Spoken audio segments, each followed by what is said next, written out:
Hey folks, Killboy here. The 12-minute weekly update. It's Memorial Day weekend, Saturday, about 2:30 p.m. Not to be confused with a.m.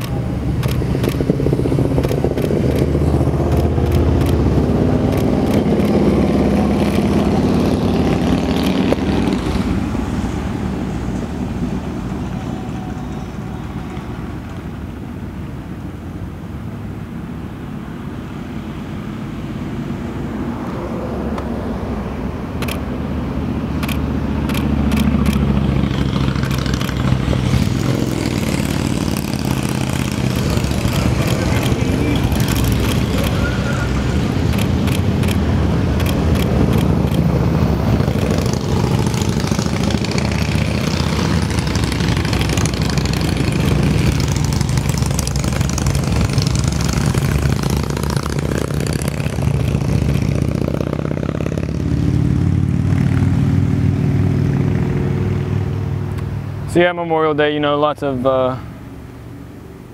flags flying and pretty steady on traffic. The police situation today, I'm on the North Carolina side, so I don't doubt that there's hear sirens right now. How coincidental. I saw one Tennessee sheriff come down and go back up. I don't know if he was looking for somebody. Sometimes they just come down to kind of get away and check things out. But yeah, that's all I've seen as far as that goes. I was listening to see if I could see which way that siren went. It didn't come this way. I was going to talk a little bit today about accident scene management. You know, there's an increased probability you will see or be involved in an accident up here. We average like 5 a day on the weekends and 1 or 2 during the week. Usually minor. Somebody's biking's up in the ditch or whatever, maybe a minor scratches and scrapes, but sometimes it's more serious. So far, no fatalities this year. But yeah, it's one of those things I guess people don't want to talk about, but it's good to be prepared. You know, there's a pretty good likelihood that you'll run across one. So, you know, I might go over some things. I know a lot of you know this stuff. It seems like common sense. Don't move them if they have neck injury, stuff like that. But if it gets through to one person, it's worth saying it again.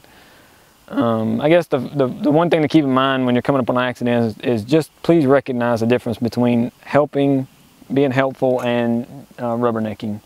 If there's no one directing traffic, or you know, less than about 6 people on the scene, then by all means stop and help direct traffic. You know, see if they need some help. But otherwise, please keep moving. We don't need a pile of people standing around in the road, you know, clogging up the traffic. So just keep moving if it doesn't look like they need any help. If they give you a thumbs up, things like this. And a lot of stuff applies to any road. So, you know, you can take this and apply it to any place that you drive or ride.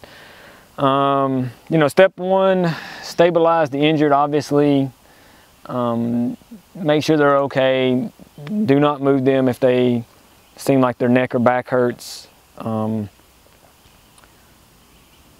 know that some people, they're going to want to move if they have like a broken collarbone or something like that. There just is no comfortable position that people can get in. They think if they roll over, they'll be more comfortable. I've been there. There is just no way to stop that pain. Broken bones.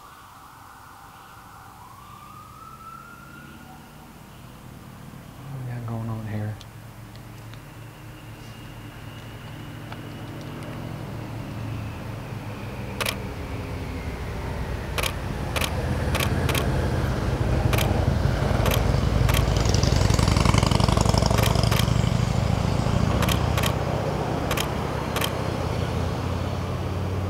Sound like that siren started coming this way.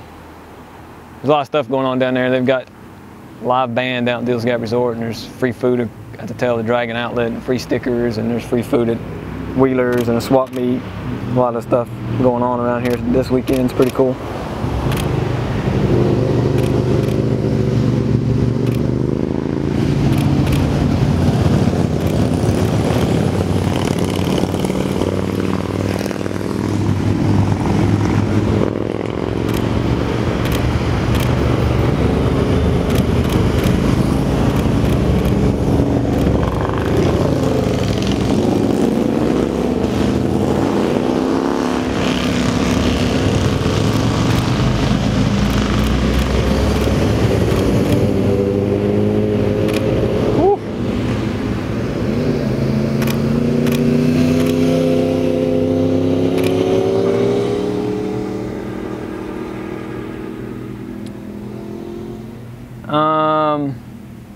Be very cautious of rib or femur injuries.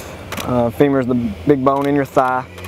There's a big vein right beside that bone, and if it is broken and then it hits that vein, it can cut it open. You'll bleed internally, bleed out pretty quick. So if they think their thigh is hurting or broken, you know, just be very careful with that bone. Don't move it. Same thing with ribs. They can puncture the lungs. So if they say their ribs are hurting or feel like they're fractured, even if they say it's no big deal, don't move them.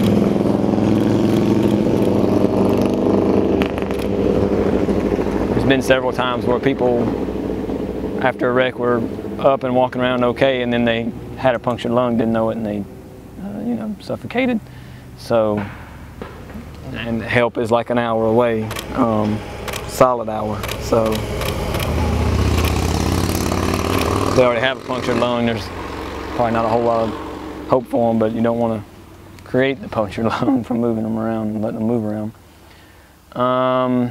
Send for help, but only if it's needed. Make sure that they really need an ambulance and everything, and then by all means, send help. Send people in both directions, slowly, cautiously, you know, but you know, you got the landlines on the south end with the Dills Gap Resort and Tail of the Dragon outlet. They both have landlines. You can make a phone call there, or there's usually police. You know, if you go north towards Knoxville, you probably run into an officer that can get a call out. No cell service to speak of, but yeah, send somebody to get help. Be prepared to explain the seriousness, because they have a lot of people walk in, saw an accident, and want them to call an ambulance, and it's like, you know, those guys, they don't need more false alarms than they already get out here. It's a 2-hour turnaround drive for those ambulance drivers to come all the way out here for no reason. They don't care for doing that, so make sure they need an ambulance ride. By all means, call for it if they need it. Don't hesitate for that. It's usually pretty clear.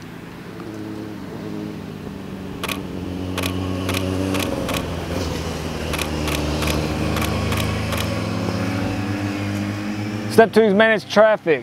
As quickly as possible, send 2 people in opposite directions to slow down traffic.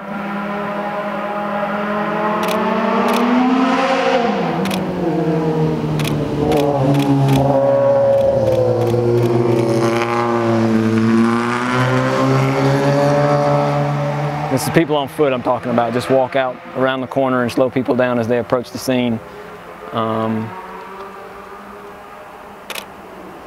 Don't want to create another accident, you know, and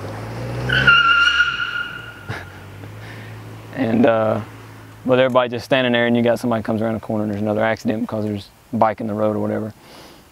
Clear both, that goes to clear both lanes as soon as possible. Move bikes that are parked on the edge of the road, and of course get any crashed vehicles out of the road as soon as possible, especially if they're leaking fluids and things like that. But even just parking the bikes on the side of the road, once everything is, you know, stabilized and the person's off the road and everything, or whatever the case may be, you know, try to move the bikes off the road into a pull-off somewhere, because as long as there's even one bike parked on the edge of the road, it's no longer a 2-lane road. You've effectively made it a 1-lane, and then it gets all, you know, congested. So move all the bikes off the road as soon as possible, even the ones parked on the edge, please.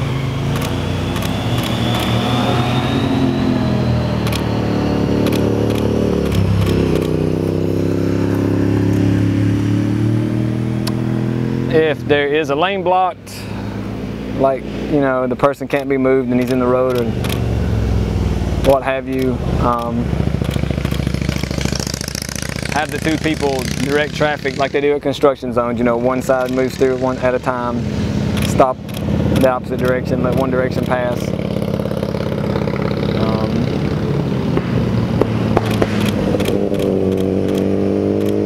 And I kind of give people a thumbs up as they go by too, so they'll keep going. You know, they want to know, is everybody okay? Can they help? And it's like, we're good, just keep going.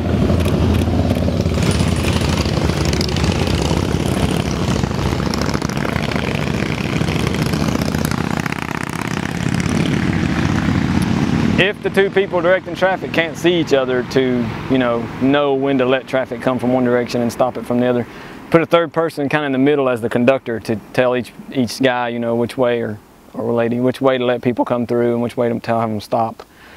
And be assertive. People don't want confusing hand signals, you know, so be sure and just be real assertive. They want you to tell them exactly what needs to be done. It's fine, so they're not going to be mad at you.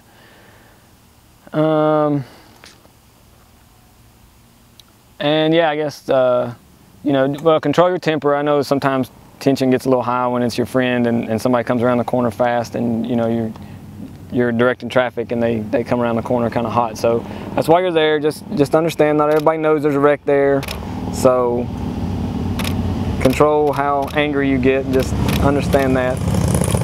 We can get a little carried away sometimes when things get tense. And finally, clean up your mess, please. I know everybody thinks that their accident's the most significant one ever here, but we average about 5 a day on the weekends and 1 or 2 during the week. So if everybody left a piece of their wreck on the side of the road, this would look like driving through a junkyard instead of a beautiful forest. So we have to stop, not too often, but more than we should, and pick up, you know, motorcycle pieces. I joke, I think you could build a bike with all the parts on the side of the road around here. But yeah, you know, just please take time if you can when you get done to clean up all the pieces and you know, keep the place looking good. If you want to leave parts somewhere, leave them on the tree of shame. That's what it's there for. So that's about it. Till next week. Check us out at killboy.com. Get your dragon photos and